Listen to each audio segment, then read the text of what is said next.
My name is AArmale. Welcome to Science Nuts.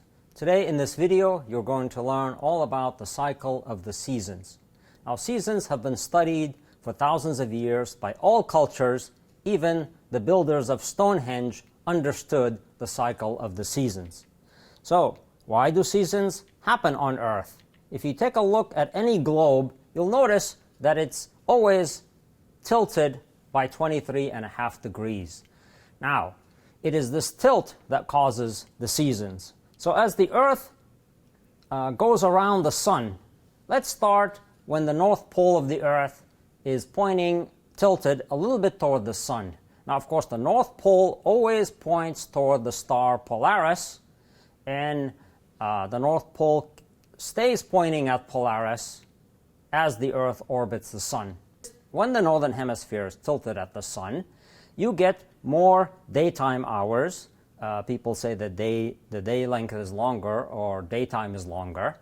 And that happens around June 21st, and it's the first day of summer in the Northern Hemisphere. So that's called the summer solstice. And of course, what you can see in this image is that the Southern Hemisphere is pointed away from the sun. The South Pole is pointed away from the sun. So what we have is winter in the Southern Hemisphere. So the seasons are reversed between Northern and Southern Hemisphere. So June 21st is the first day of summer, and 3 months later, what you have, of course, is the first day of autumn, which is called the autumnal equinox. Now that comes around September 21st, and in this case, both North and South hemispheres are equally lit by the sun.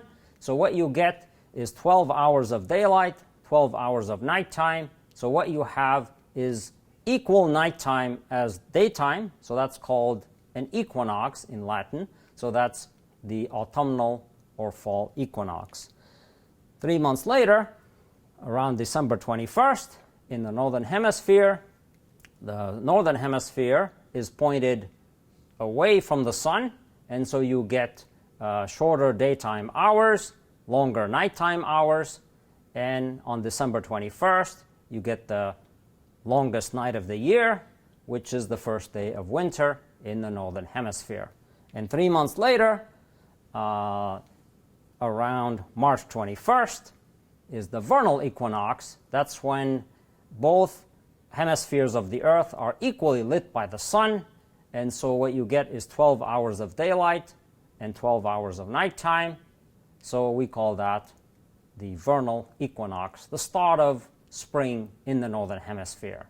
So seasons occur because the axis of the Earth is tilted by 23.5 degrees.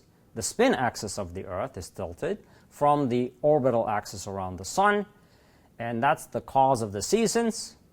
In this video, you learned all about seasons and why they happen on Earth. Now, a puzzle question for you. Do seasons happen on other planets like Mars and Jupiter? And how are they different or similar to the Earth? I'll let you find out.